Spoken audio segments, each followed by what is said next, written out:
This is the Definitely Uncertain podcast, brought to you by Goldrock Capital. Each week, we look at how high net worth families can improve their lives, decisions, and investments in a deeply uncertain world. We always aim to provide practical information, even if we can't offer specific investment advice.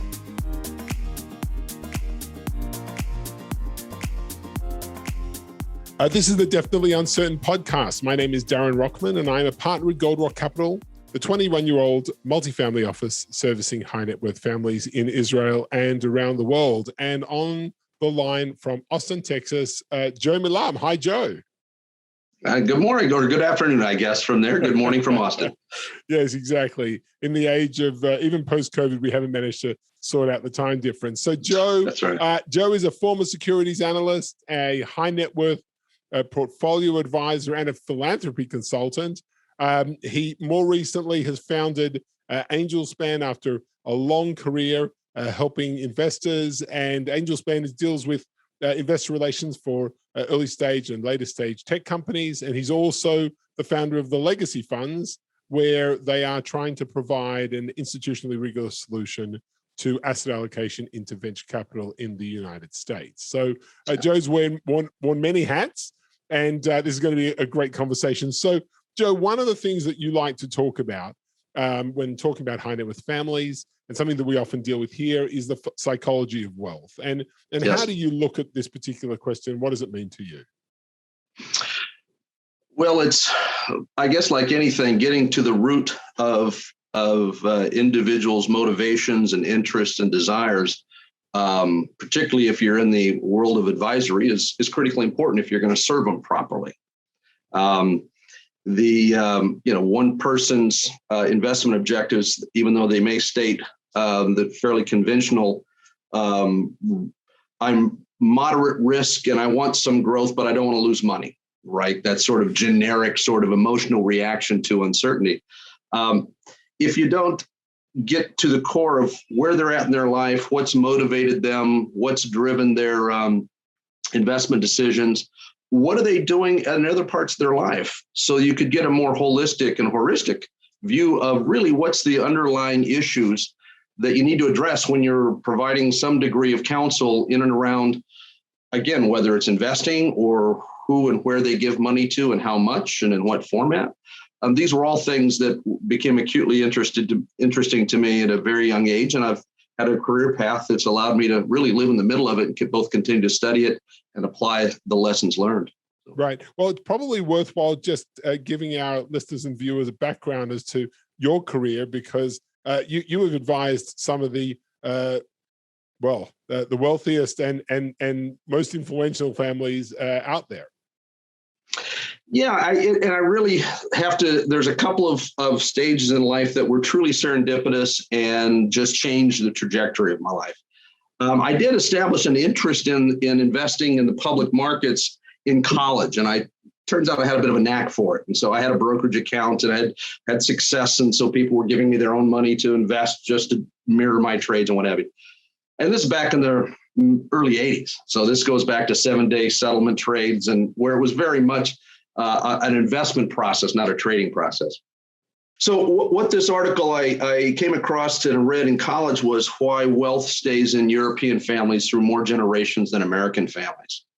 And it spoke to both some cultural influences, but also the family training and how they view their relationship with wealth, and particularly subsequent generations. And that really started me down this path of a fascination really with that sort of behavior, because my family didn't come from substantial means. We did have some friends that were really wealthy.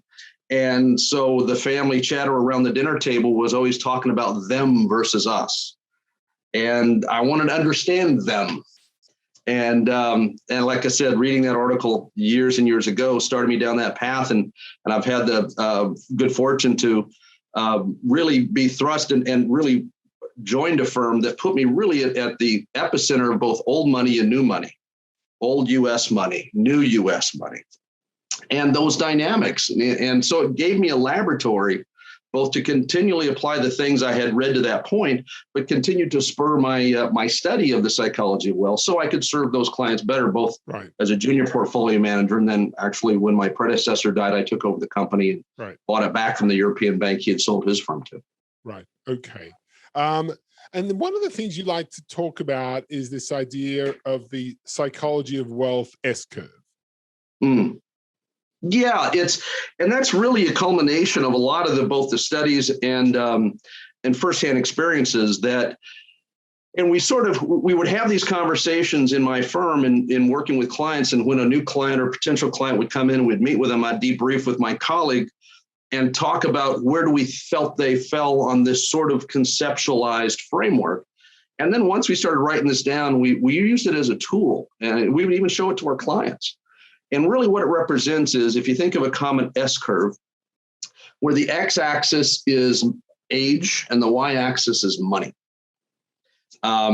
People will follow their motivations, and their drive will follow that S-curve. And where that S-curve changes its trajectory and starts plateauing, at that inflection point, motivations past that is largely driven by pursuing and furthering their legacy. So that's their preservation phase. Prior to that inflection point, it's the accumulation phase, broadly defined. Now, in that graph, you don't put ages or dollar amounts because everybody's different. You know, somebody with $2 million and 70 years of age could be wildly philanthropic and really caring about their legacy and caring about others, while, you know, the poster child, and it may or may not be an accurate assessment, but from my observations and a little bit of firsthand experience, Larry Ellison, to me, he's not in his legacy phase. He's still in the accumulation phase. More still drives him. Right. So it doesn't. There are some natural inflection points in the life cycle of families and an individual's wealth where you could put some generalizations around age and dollar amounts, but that's a dangerous thing to do because you're going in with any new conversation with somebody with preconceived notions, which is what you don't want to do. You said something interesting there. You said individuals and families, because I think that the framework you're talking about applies to a first generation wealth creator, may not apply to a second generation wealth creator, but if you look at it as the family and the age of the family, the second generation is very often in that legacy, preservation phase, almost, even though they're young, because of the way, the position they find themselves in. Yeah, there's that old adage that I think is a nice little turn of a phrase, but I'm not sure it's entirely accurate, about rags to riches to rags in 4 generations. Right. That's the common arc of American wealth, which was really what this article really was pointing out that I read back in college, where, the European families, the Rothschilds, and certainly even lesser named families can have wealth in the families for, 100, 200 years or more. And there are some generalizations, but I will always go back to not going in and saying, well, second generation are in legacy. I never wanted to go in and presume that. I always let their behavior define and allow me to interpret their behavior to fall where in the construct that S-curve. Are they still in the accumulation phase where more is what's important to them as that second generation family? And that could be oftentimes the case because dad, the wealth creator, oftentimes was a larger than life character.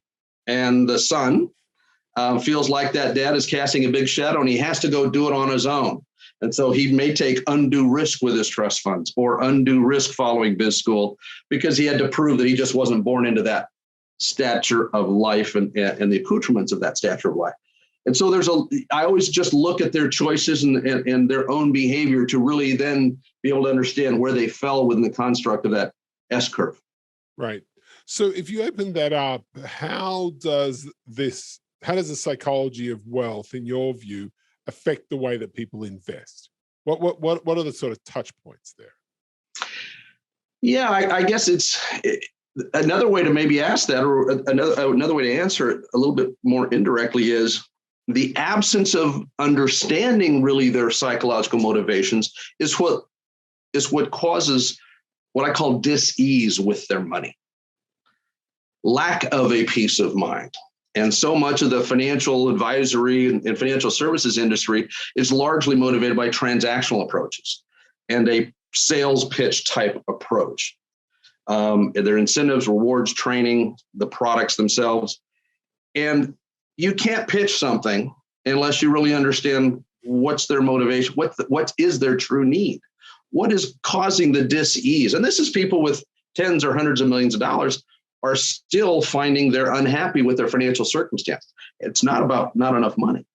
So unless you really unpack really what is causing that thorn in their side, what's keeping them from having the level of peace of mind they feel like they want or deserve, that's all psychology. And if you're not able or willing to get to that, then you're going to have a wholly unsatisfactory client relationship that's largely not going to last very long.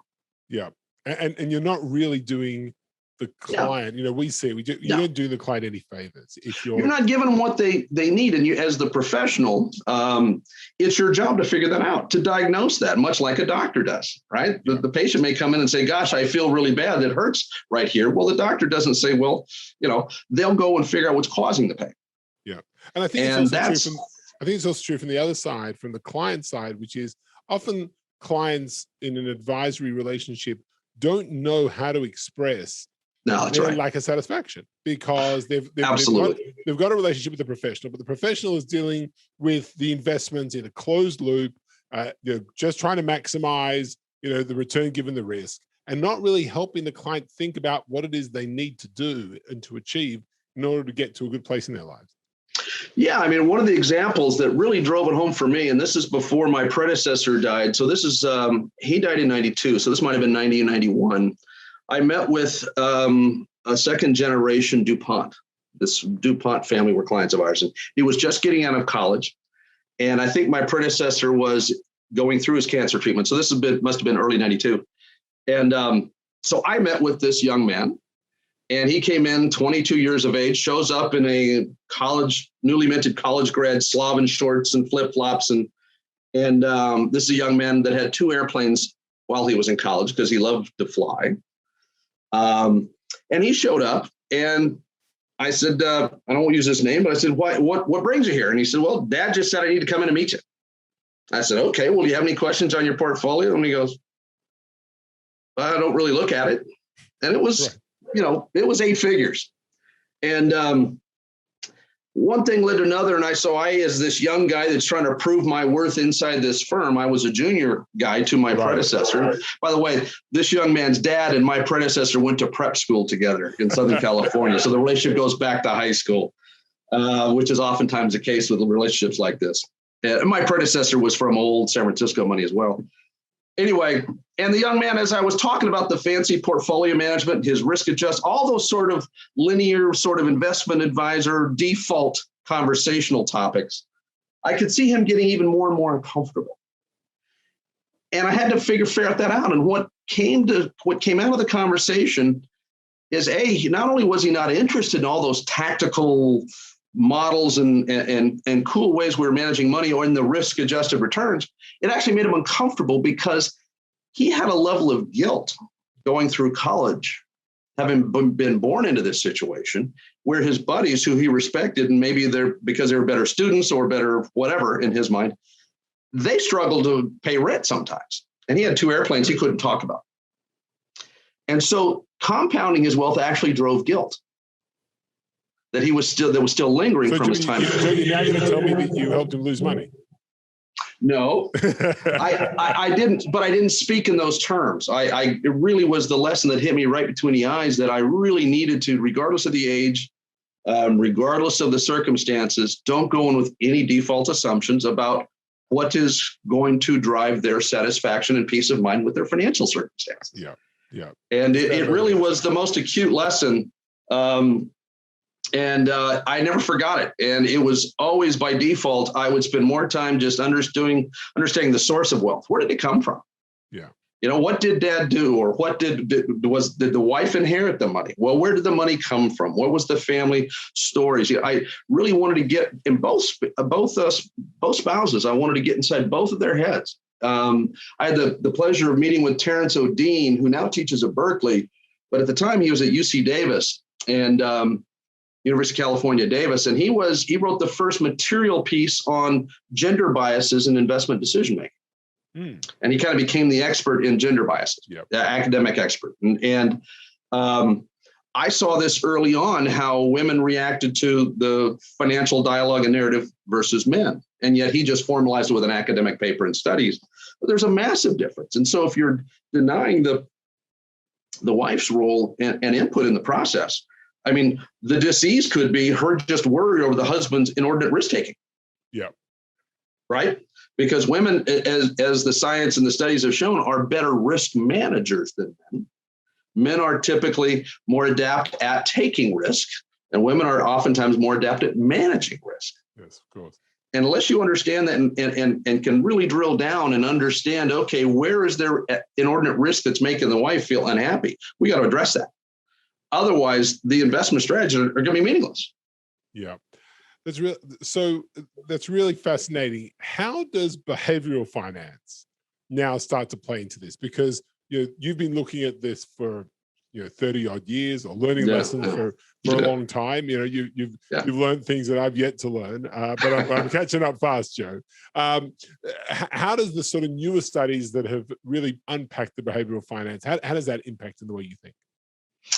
Well, I got to tell you, I am so relieved that there's now a credible body of work in that space, because behavioral finance 30 years ago was just not even discussed in large part, if at all. Terence O'Dean, I have to say, even though he didn't become very prominently known, was one of the earliest I could come across. But I think it's finally bringing a proper light to the fact that qualitative factors are far more important than quantifiable, measurable issues as it relates to both investment processes, investment disciplines. If you're the investment manager, you've got to manage your own qualitative emotional cycles to minimize the inherent risks in managing somebody else's money as a fiduciary. Not just the systematic and non-systematic risk, which is portfolio architecture, but decision process risk, which is really where this body of work is really becoming very prominent, is optimizing decision process models. And the investment world is the easiest place to apply these models because you have an immediate feedback loop of measurement, right? Sure. Performance, relative and absolute performance. And so from an investment manager standpoint, it's absolutely critical. And it's finally bringing to light I've had an interest in and studied and had a laboratory to apply for 25 years, running the firm myself, and 5 before that, or 7 before that. So, and then from a client standpoint, giving a construct to the things that they haven't been able to communicate, but point to and say, see, that's what I've been feeling, and now I want you to recognize that. It's not about the efficient frontier and the optimal 60-40 portfolio modeling and what's the best allocation. That's largely nonsense from a client's perspective. Yeah, it's largely nonsense. And now it's validated what they've struggled to communicate, and or might have even been pandered to by the investment community, because that's just, you're just being emotional. Sure. That's not the way to think about your money. Let us tell you, because we're the ones that know. Well, proven fact is that's not the case. These are far more impactful, whether it's the public markets. Obviously, we're seeing this in the public markets with ESG, the movement towards environment, sustainability, and governance. Those are all qualitative factors that are now taking a front seat to defining investment policies. And lo and behold, a lot of the investment community is dragging their feet because they've denied these qualitative factors matter for a very long time. Right. And in the private markets, this one of the hottest areas for family office or family investing is in impact, which is just the private version of ESG, where qualitative factors start playing a defining element. It's where they start. I care about how I make money. Okay, so the word care is not care how much, but how. Yeah. Okay, so I want to take you to a slightly different area, and this particular, it's an area where it's a sort of crossover of your career as an advisor and an investment manager, and your interest in the venture world and what you're doing at legacy funds.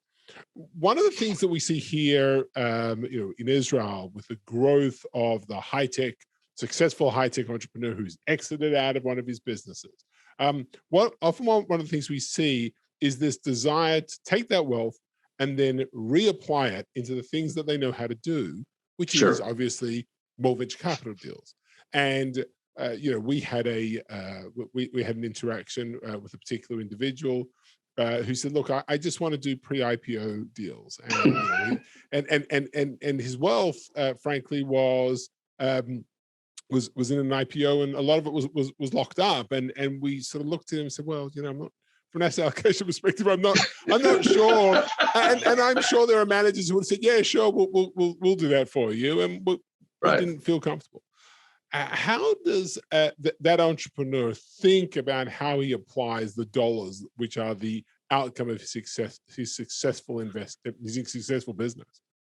Well, this is a perfect sort of blending of that psychology of wealth S-curve with this behavioral finance stuff. I mean, this is a perfect scenario to examine both of those and unpack it. Clearly, that sort of appetite for more pre-IPO stuff would put him in that the not in the legacy phase of his life, right? Regardless of the zeros. The steepest part of the accumulation phase. That's exactly the S-curve. That's where he's still falling. Now, one of the things that what we superimposed on top of this S-curve when we built it was Maslow's hierarchy of needs and motivations, that pyramid of motivations. And if you tilt that visually, if you think of tilting that sideways, the very top of that pyramid is at that vertical inflection point of the S-curve where it starts plateauing to a legacy motivation. Because in a legacy motivation, you're seeking self-actualization by using your money for means other than all those other lesser Maslowian motivations. The one right below that, in that steep part of that curve, is ego gratification, which is where I would characterize the Larry Ellison example. This young man that you're speaking of could fall in even the motivation lower than ego, which is community. He wants to stay in that community, and he's basically going to buy his way into staying in that community, rationalizing it as a good investment because I want more. But that's largely what his motivation. I've seen this. We had a lot of companies as clients of our firm in the 90s. Common.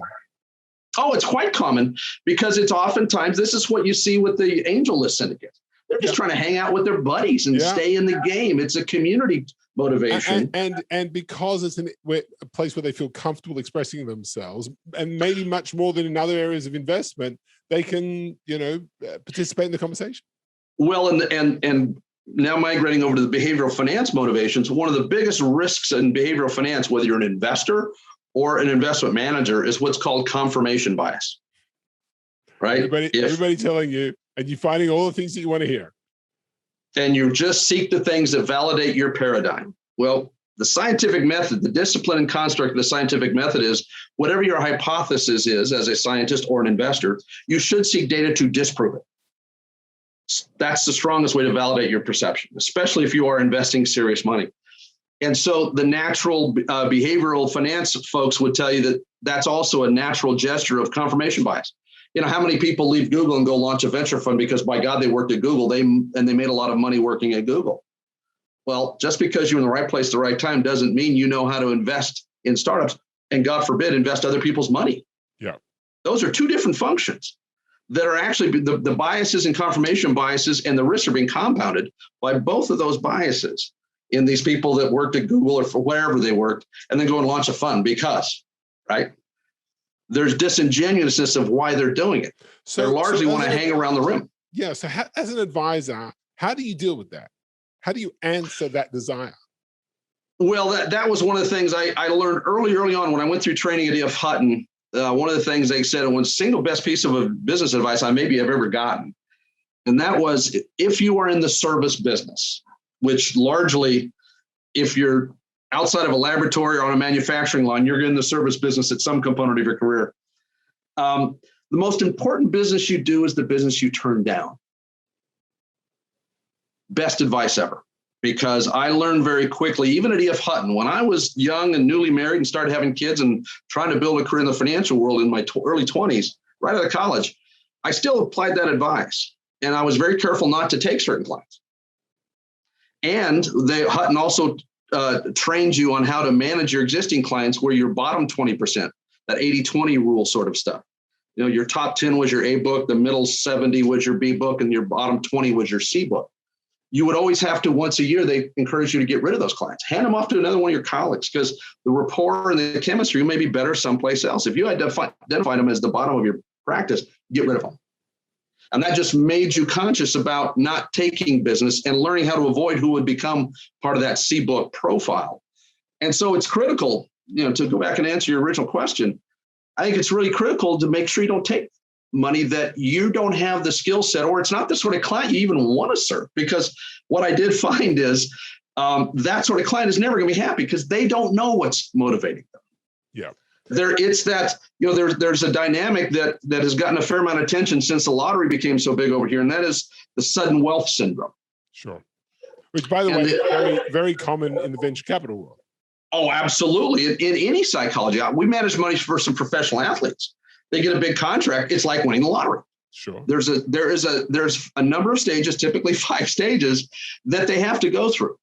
And so I learned that during the bubble of the 90s. I learned it in multiple scenarios with athletes, that if there's a sudden chunk of money, I didn't want them as a client. Yeah. Because they were still figuring themselves out, and their mistakes are going to be guaranteed to be your fault, not theirs. Of course. They need a fall guy as they're going through this learning curve, because it can't be their fault. Yeah.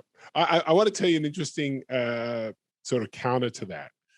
There's a family here in Israel, and we have some unique circumstances here, who own one of the largest hotel chains in the country. And they also, more recently, and this was a sort of legacy investment, the hotel business, they also went into the armaments business. And the ambulance? Armaments. Armaments, yes. Right. Now, of course, in Israel, that's a significant business because we have some issues. Here too, I understand. and actually, interestingly, if you think about this, it's actually quite fascinating, because what happens, as we had a few weeks ago, every so often there's a blow up in Israel. What happens to your hotel? What happens to your hotels? Well, they empty out. So, as a perfect counter to their hotel business, it's an amazing hedge. Now, I don't know if that was sort of thought out, and I bet you it was. And I tell people, you're a hotelier, and then you're off going to buy, a business, servicing the Israeli army. What's the logic? Well, there it is. That's the counter. Well, that's a good example. That's obviously a very thoughtful family, or they've got really good advisors that they're willing to listen to. Who knows? Who knows where that ultimate credit of that strategy belongs? But the fact that they acted on it was always really critical. And when we did very well for our clients, again, I was very good and adept at understanding what's causing their dis-ease and solving for it to give them peace of mind. And we had, over long periods of time, multiple family scenarios where we had just glowing accolades and heartfelt, thank you very much, and handwritten notes, thank you for caring about our wealth more than we do, sort of stuff. So it was very, very rewarding in that sense. But when the clients would give us kudos for whatever it was, I would always come back to them and say, look, the credit belongs with you because you actually followed the advice. Right. Yeah, we're good at what we do. And thank you for acknowledging that. But still, the execution of it is what matters. And that means you chose to listen, whether it was an elaborate estate planning strategy we implemented with clients or different other things that are non-family related or non-investment related that we were advising them on. The fact that they listened was always the key. And that's where the credit belongs. So when you tell me that scenario, whether it was the head of the family's strategy or some advice they were given, the fact is they acted on it. And it's still, the credit still falls back to them. There you go. Well, Joe Milam, this was fantastic. I was really looking forward to this conversation, and you have not disappointed. And I wanted to thank you. If anybody wants to check out a bit of what Joe's up to, you can have a look at the legacy funds online and also at AngelSpan. And Joe, thank you really for joining Definitely Uncertain, and we look forward to speaking to you again. It was a pleasure. Thank you for having me. All right. Well, that's terrific. And thanks everybody for listening. And you can check out more podcasts on Apple Podcasts, Google, wherever you get your podcasts, and also, of course, on YouTube. So be well, everybody, and goodbye.